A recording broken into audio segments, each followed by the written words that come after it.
1948.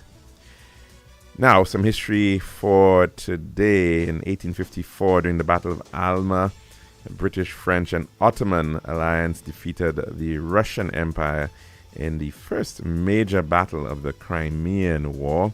In 1870, on this day, Rome was captured by the Italian army after Pope Pius IX surrendered to King Victor Emmanuel II, unifying Italy and ending the 1,116-year reign of the Papal States. 1990, on this day, September the 20th, saw East and West Germany reunited, ratifying their reunification. In the year 2001, in an address to a joint session of Congress and the American people, U.S. President George W. Bush declared a war on terror. And in 2019, on this day, students from 185 countries staged the world's largest ever protest on climate change. And that culminated in a Manhattan rally by Greta Thunberg. We now move on to our dish of the day.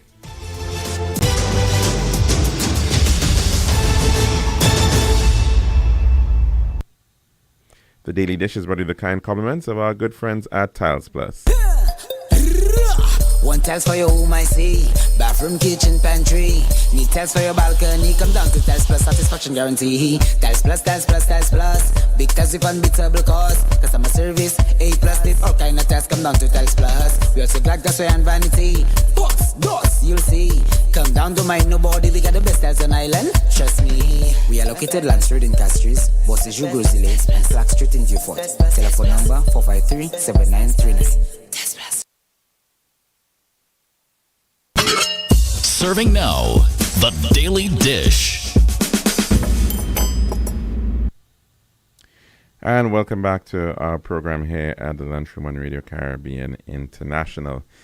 Now, of course, we have been looking at a number of different issues coming out of the recently concluded visit by the Eastern Caribbean Central Bank and the report to the government, to the opposition, to the media, to various stakeholders on the island in the private sector.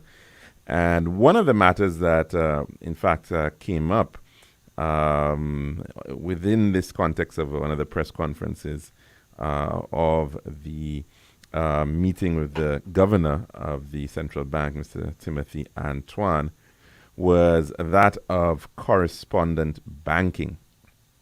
And this matter, of course, or concerns regarding correspondent banking relationships between local banks or banks operating within the Caribbean region and other banks has been, of course, a matter of concern for quite some time. And it had a lot to do, of course, to the whole issue of risk management and banks, very, very large banks, having to make certain decisions to reduce on their risk portfolios, to reduce on their risk profiles. And much of it, of course, had to do with relationships that they may have had with other banks. Now, of course, banks, financial institutions operate in many different countries, but they largely manage flows of money. And of course, that is how a lot of things can happen. That's how trade is affected. Individuals who want to purchase things online, of course, that's a very that it would require use of credit cards for purchase, online purchases. Money is being transferred across countries and territories around the world. And quite often, there's a need for an intermediary bank or a correspondent bank to be able to handle and transact the end part of, or maybe even the middle part of a transfer of money. So this, of course, has become a very hypersensitive issue, of course, because we do know that money flows in across the world have increased. And that, of course, has led to lots of concerns about the issues of tax evasion, issues of money laundering, funds that are gotten through ill-gotten means, have raised lots of questions, of course, over the years as to the operations of these financial institutions and whether or not they are, in fact, in any way supporting or facilitating any illegal activity. And so, of course, banks have had to look at these matters, and they've had to, in some instances, make very difficult decisions. Now, of course, the history of banking, certainly commercial banking in the Caribbean, has been very much dominated by a very large presence of Canadian-owned banking institutions. And that goes way back, one can say, into even the colonial period, where Canada being part of the British Commonwealth, Canada having was once part of the British Empire, the Dominion of Canada, for instance, there tended to be this, close relationship between Canada and the West Indies. It was quite often the case that the Great Britain turned to Canada to provide services or protection, or to even use Canadian institutions to have influence over the state of play within the West Indies, and that goes very, very, very far back. And of course, even from the perspective of the salt fish, the cod that we very much loved here in the Eastern Caribbean and the Caribbean, that came from the banks of Nova Scotia and New Brunswick and Labrador and the East Coast, the Atlantic provinces of Canada. And many of the institutions also followed suit. Of course, like institutions like Bank of Nova Scotia coming in as well, and many others playing a major part in that provision of financial services. So there's a very, very long relationship, and I think that point need not be belabored. Even in terms of the military influence during the World Wars, Canadian forces were in fact located or based in our territories. So the banking influence, of course, has been there for quite some time. And these banks, of course, began expanding into other parts of the Americas, not just the English-speaking Caribbean, but certainly into Latin America, Spanish-speaking America, where the markets were larger and, in fact, had greater opportunities for profit. And so in some instances, banks made decisions to close shop because for their purposes, the returns on the investment were still perhaps there, yes, but the volume and the scale was not perhaps in keeping with the desires of shareholders and of course the issues of potential risk. And so we saw over some years a period of pulling out of certain markets, certainly in the Eastern Caribbean. We have witnessed just that. And those banks, of course, were very critical in managing, having very strong correspondent banking relationships, because they were, in fact, Canadian banks and had fairly large portfolios and relationships with American banks. And so when we saw that shift happening, the rise in concern of correspondent accounts and correspondent banking relationships certainly came to the fore, almost simultaneously, of course, with a lot of these other concerns about risk management and money laundering and things like FATCA, for instance. So that meant in particular that in the indigenous banking sector, they had to make certain decisions, and quite a number of them, in fact, ended up into acquiring of some of the former outfits of these non-regional banks, these Canadian banks for the most part. So that has now come to a new concern within the context of CIP, and it was quite recently brought up by the leader of the opposition, the matter of correspondent banking, and whether in fact we were facing increased risk of losing our correspondent banking relationships. Of course, there has been a response to that of sorts from the governor of the Eastern Caribbean Central Bank, and there was in fact an article or a story on it from Choice News's Jason Seafley. I think we may not be able to actually play it. We're having a little bit of an issue there, but effectively it gave a somewhat different scenario, indicating that in fact the Eastern Caribbean Central Currency Union space and the financial institutions within have actually made progress in terms of strengthening these correspondent banking relationships.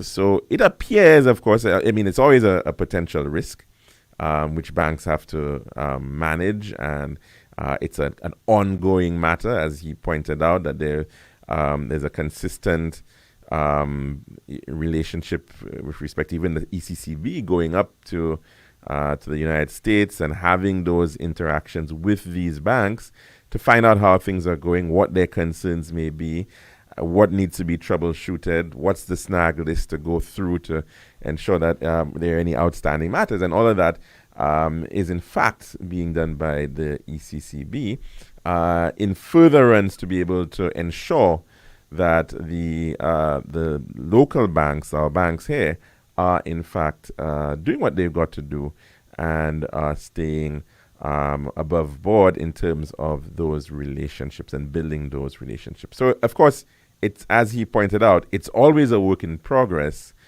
but it does not seem in any way that there is some new threat in terms of this matter. But he did also point out that one of the major steps being taken in conjunction with the ECCB is that of creating a new regulator for the matter of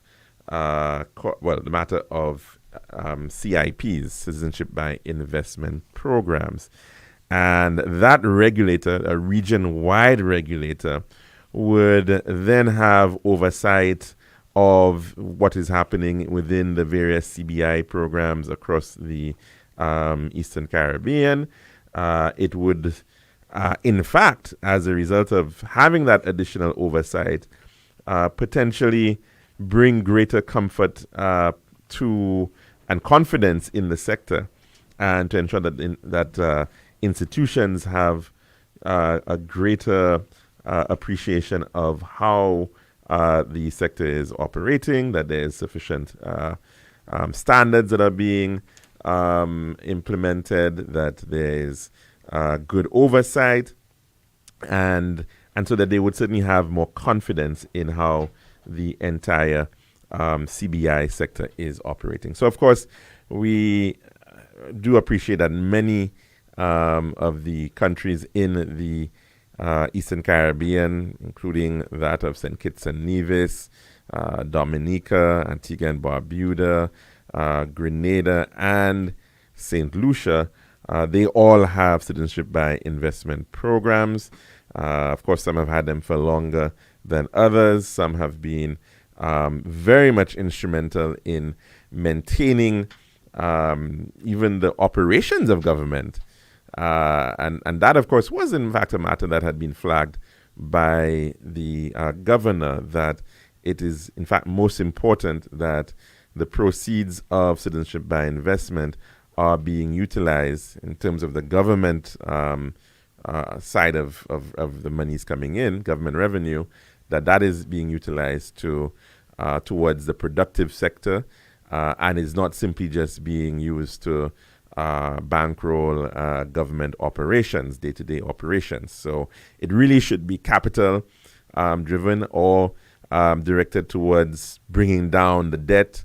Those types of interventions are where it is best utilized. Now, of course, there were many issues that have been raised over the years regarding CBI, and one of them has been that of the matter of what you would call escrow accounts.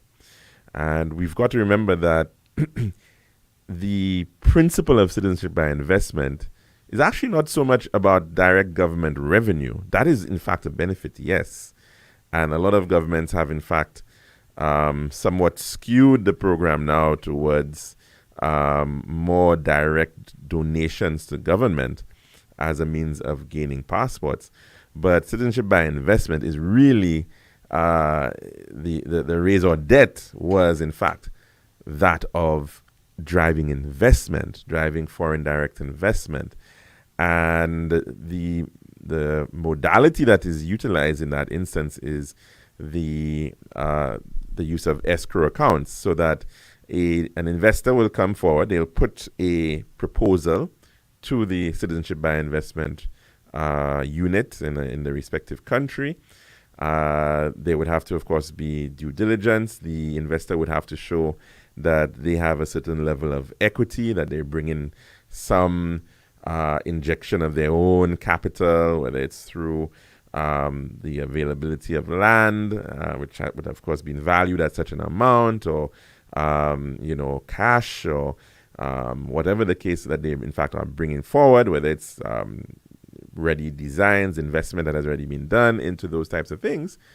And they've got this project, they've got the means to be able to actually manage this project and to bring it to fruition. And then that project would be an approved CBI project or CIP project.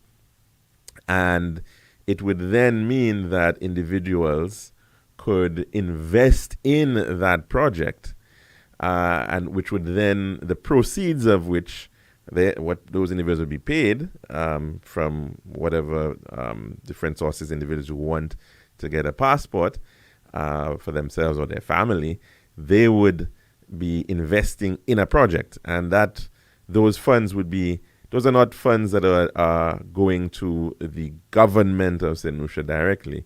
Those actually would be funds for the use of the investor. And those would have to be placed in an escrow account.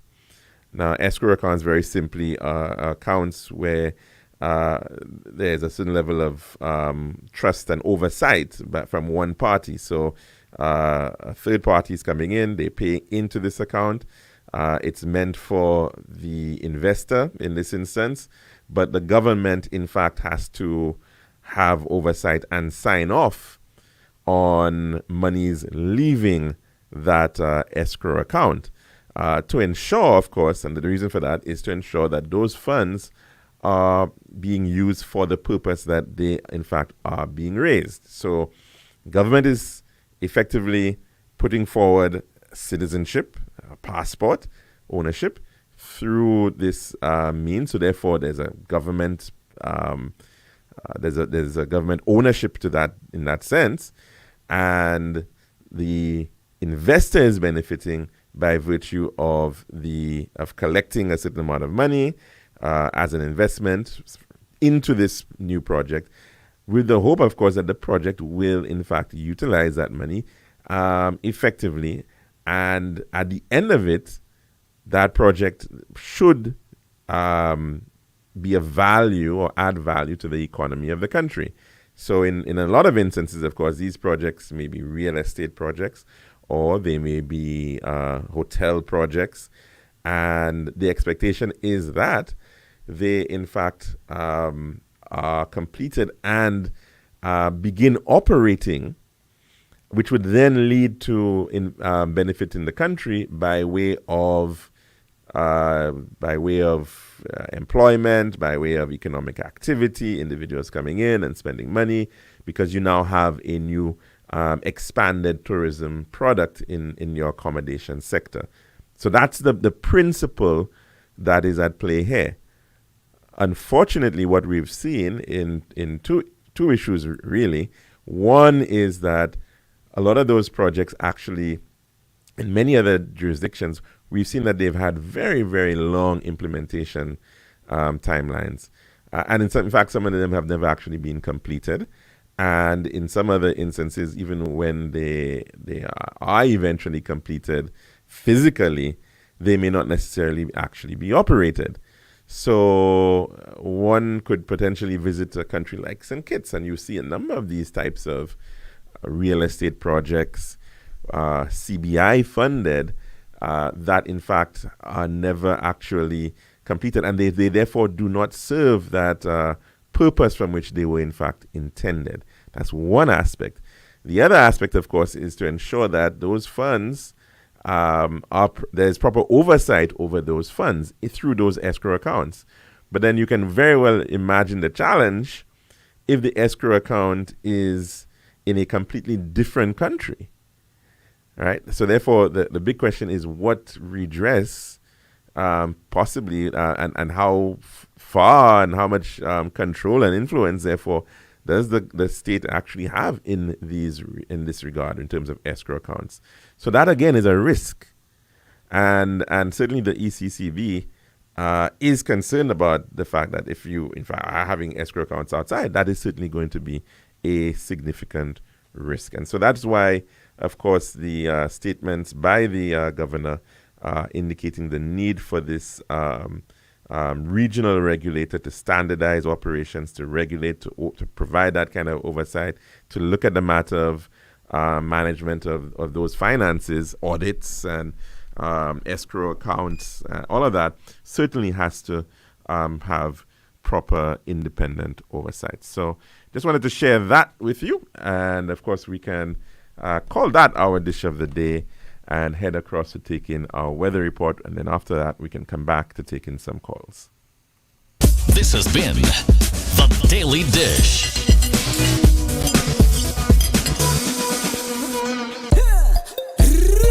One tiles for your home, I see. Bathroom, kitchen, pantry. Need tiles for your balcony. Come down to Tiles Plus, satisfaction guarantee. Tiles Plus, Tiles Plus, Tiles Plus. Big tiles with unbeatable cost. Customer service, A+. There's all kind of tiles. Come down to Tiles Plus. We also got gasway and vanity. Box, doors, you'll see. Come down to mind nobody. We got the best tiles on island. Trust me. We are located Land Street in Castries, Bosses Grozile, and Flag Street in Beaufort. Telephone number 453-7939.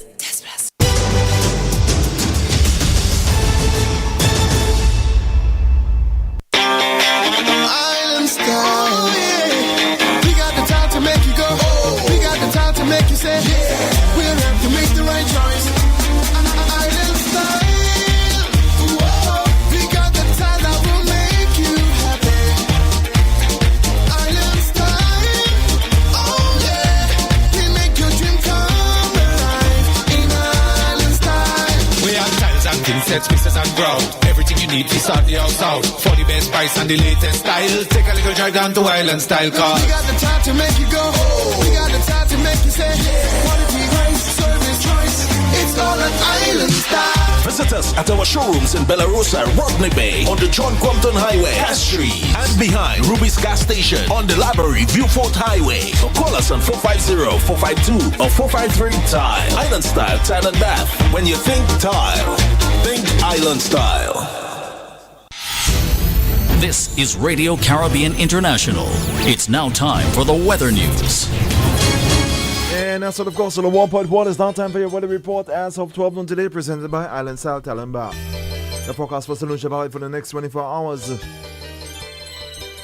Winds will be blowing from between the east, southeast, and southeast near 10 miles per hour or 17 kilometers per hour, becoming variable or calm at times.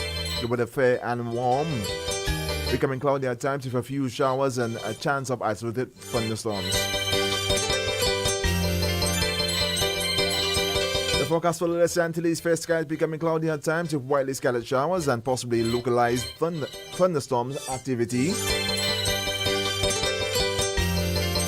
And the tropical weather outlook, light southeasterly winds will persist across the Eastern Caribbean region during the next couple of days. As a result, some localized showers and thunderstorms may develop over some islands during the forecast period.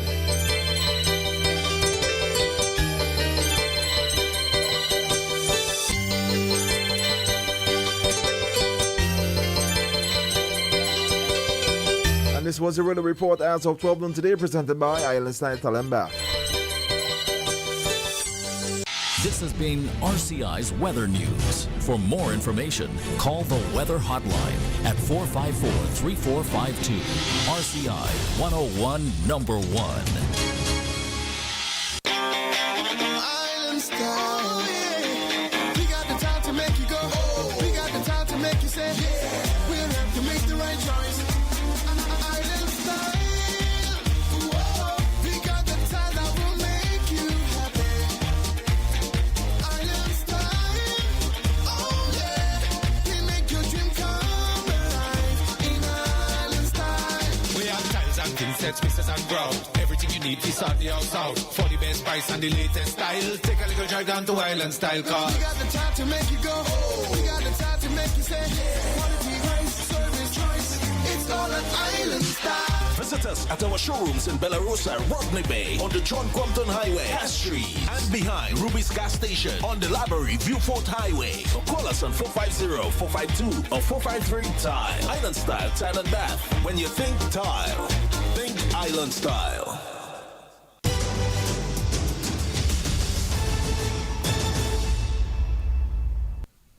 And welcome back to our program here at the Lunchroom on Radio Caribbean International. And of course, the number to call in is 452-3046. You can also message in on our WhatsApp platform at 724-0008.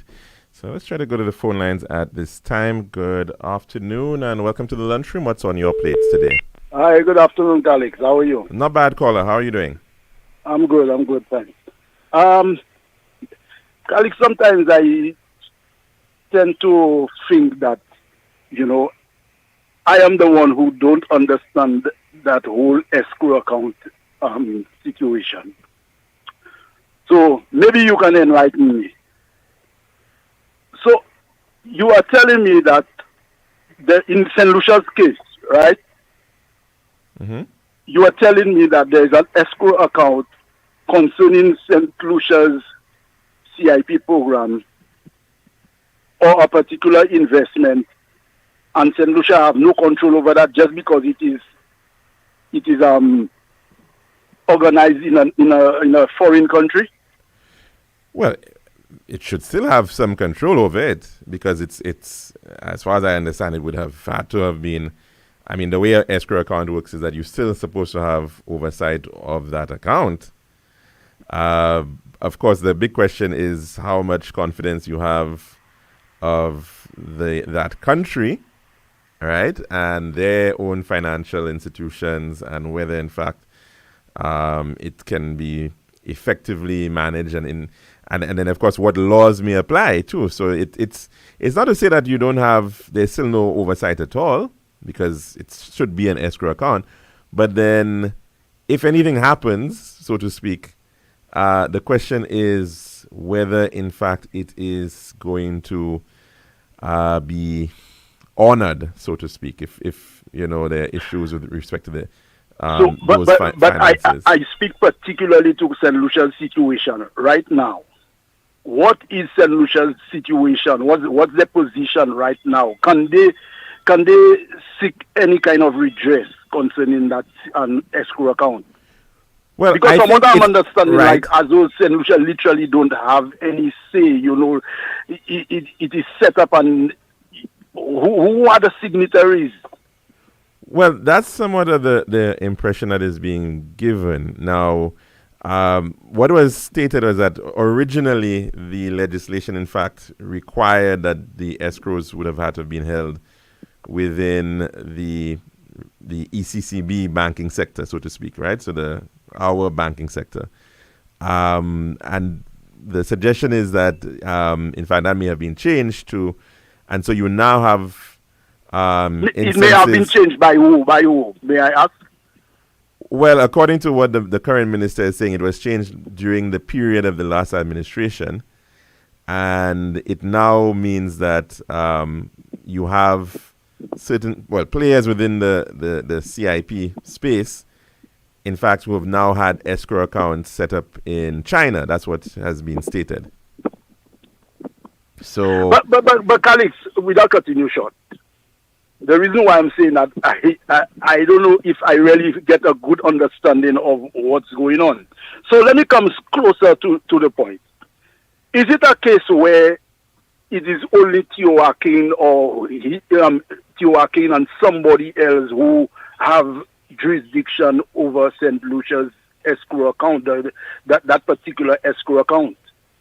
Well, no, because the nature of an escrow account is that you would have, the government of St. Lucia would have a say, right? That's the whole point, that you should be able to have a right to say, well. But I'm getting the impression that St. Lucia don't have a say. No. Am I wrong?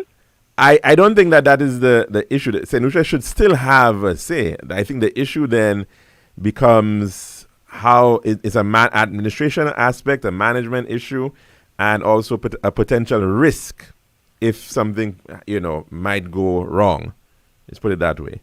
So I think that is really what is in question here. But as far as as far as I can understand it, at the end of the day, the government should still have oversight of those escrow accounts.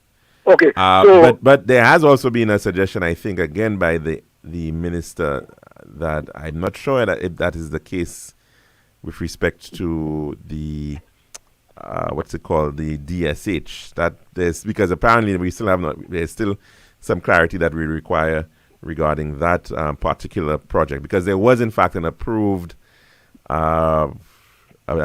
project, which was the Alpina Hotel, which should have been, if in fact it was monies were being collected for that investment, there would be an account. So I'm not sure. We'd have to get some clarity certainly from the CIP let me in that ask regard. You, should I get the impression that this DSH project didn't work out? Well, we have not been told that, but we can see that there hasn't really been any real movement with respect to the DSH project for quite some time. We certainly have not seen any construction of a hotel at the DSH site. The site, perhaps, I'm not sure if it is in fact operating. We certainly have not heard about any races. And yet there should be monies as we speak. There should be monies on that escrow account. Well, I don't know. And I think that is and that's what the point is really, that there has to be some accounting regarding those escrow accounts, because it's not just, in this, you're mentioning DSH, but there may be others, other entities and companies of approved projects that have escrow accounts as well. So that I think is really what needs to be clarified. It seems like St. Lucia really have monies out there. St. Lucia have monies out there, and which we don't know about. And we are just, as a nation, we are just left out in the dark. But right. I hope that there's supposed to be as the Prime Minister mentioned, we should be getting, I guess, in the next Parliament an annual report on the CIP, and let's hope there's some clarity regarding some of these matters. Okay, but do you think that the measures that the ECCB is looking to put in place will correct these situations? Well, I think in principle, it's a good idea. In principle, it's a step in the right direction, that we should, in fact, have a regional regulator that I think would build some confidence, provided that we can see that, okay, yes, all islands are, in fact, following certain standards. There is, in fact, oversight as to their operations. Somebody's looking into their doing the audits, verifying the audits. That I think is a very important step because let's face it, I mean, we've heard lots of different accusations across a number of different islands with respect to their CBIs.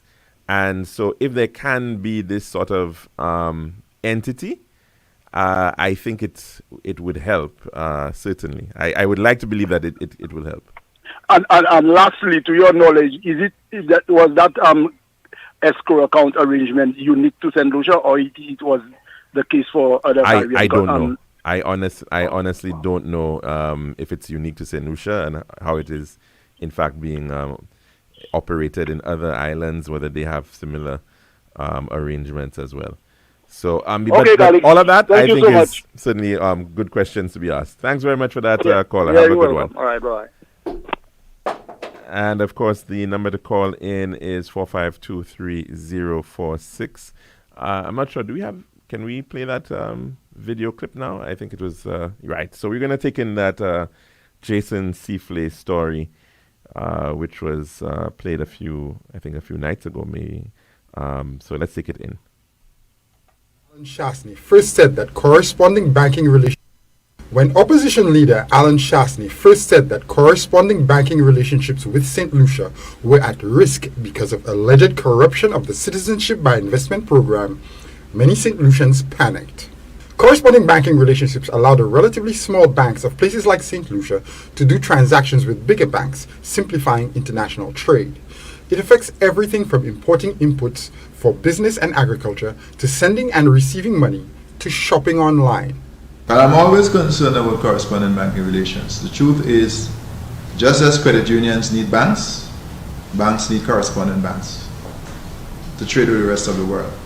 In the wake of allegations that St. Lucia's banks are on the verge of having their corresponding banking relationships severed because of the CIP controversy, the Bank of St. Lucia was moved to issue a statement calling the allegations baseless and false. The central bank governor was similarly provoked on his visit to St. Lucia last week. This is an area of high interest and priority focus for us. So as a central bank, we periodically meet with our correspondent banks to discuss with them what they're seeing, if they have any concerns, if there are any issues that we can assist with as a central bank to ensure that our banks continue to have those relations. Caribbean banks have faced de-risking or the loss of corresponding banking relationships before.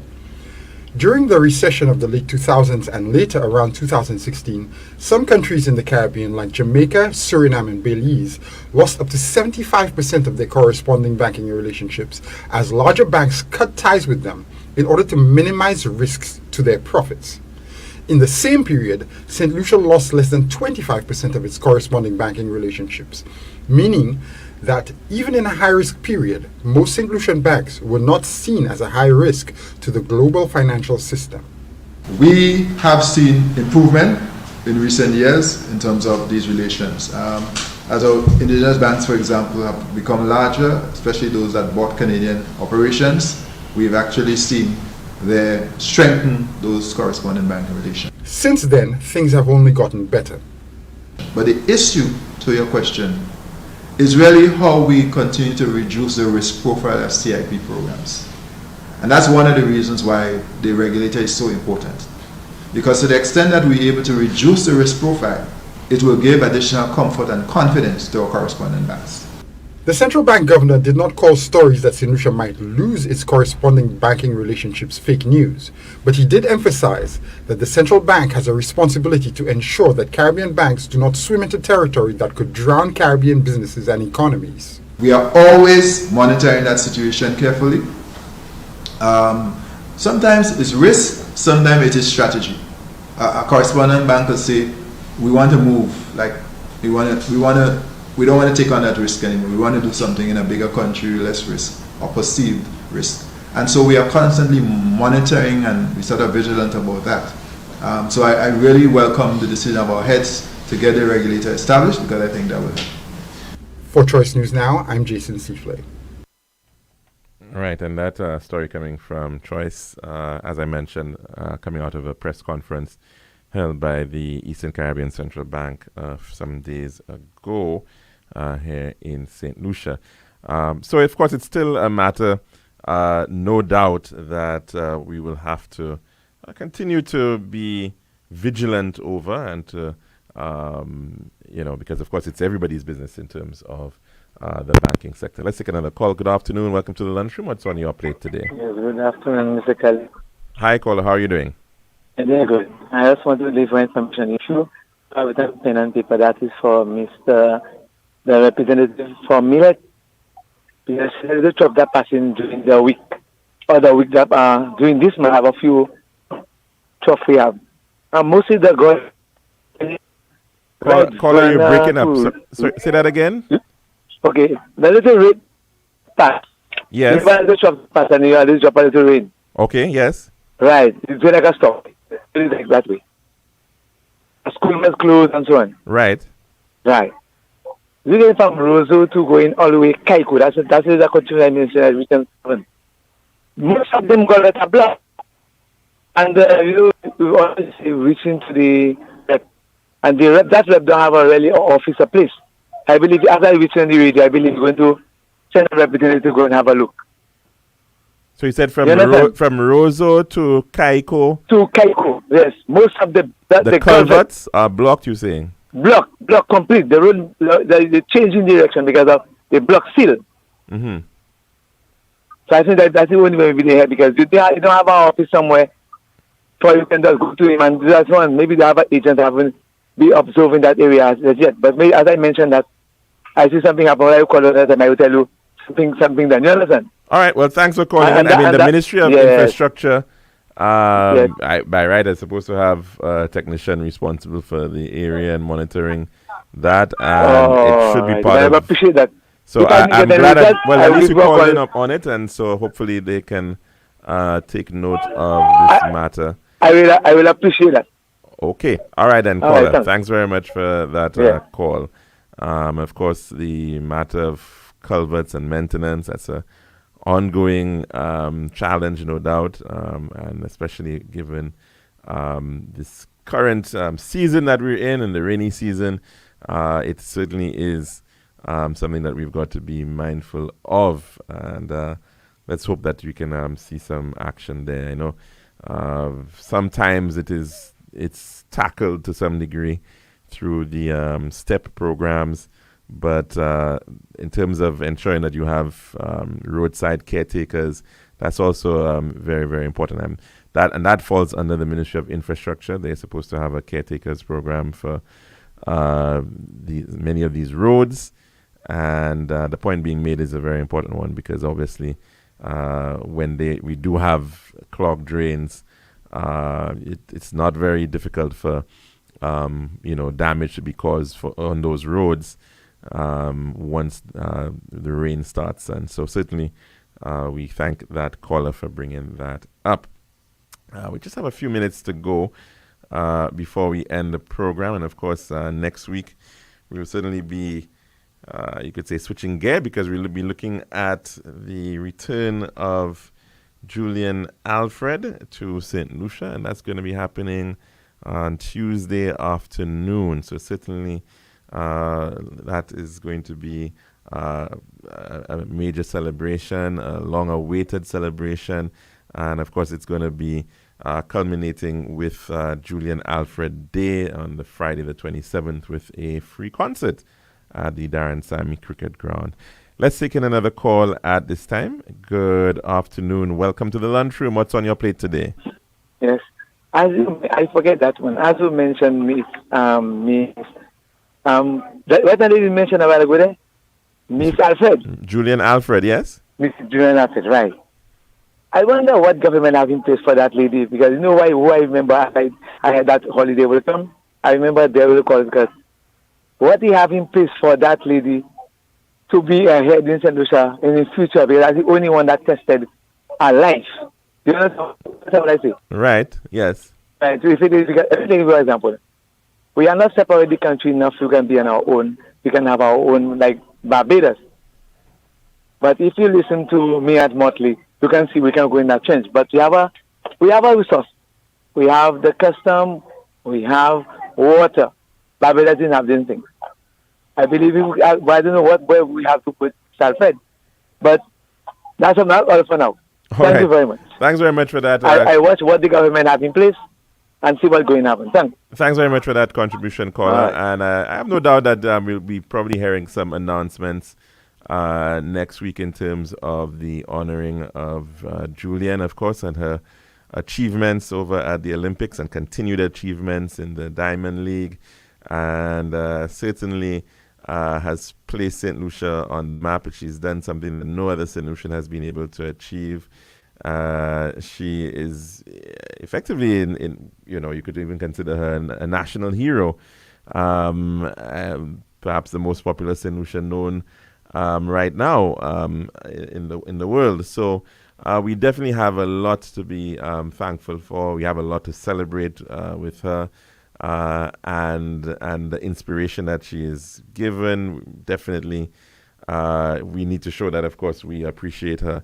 And that, of course, I think is likely to come with even greater support.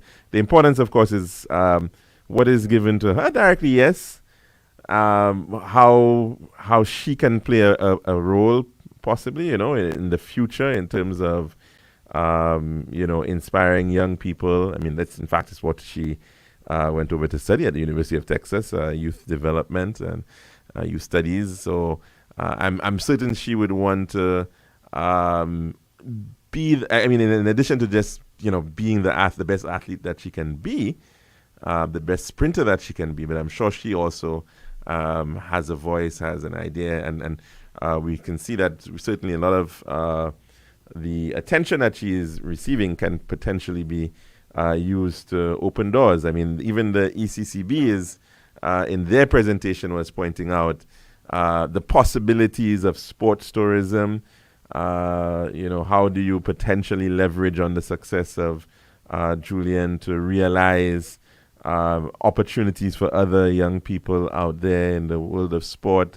Does it mean that we would be seeing more opportunities for sports scholarships so that more can realize those dreams out on the field, out on the court, whatever the case may be, in the swimming pool?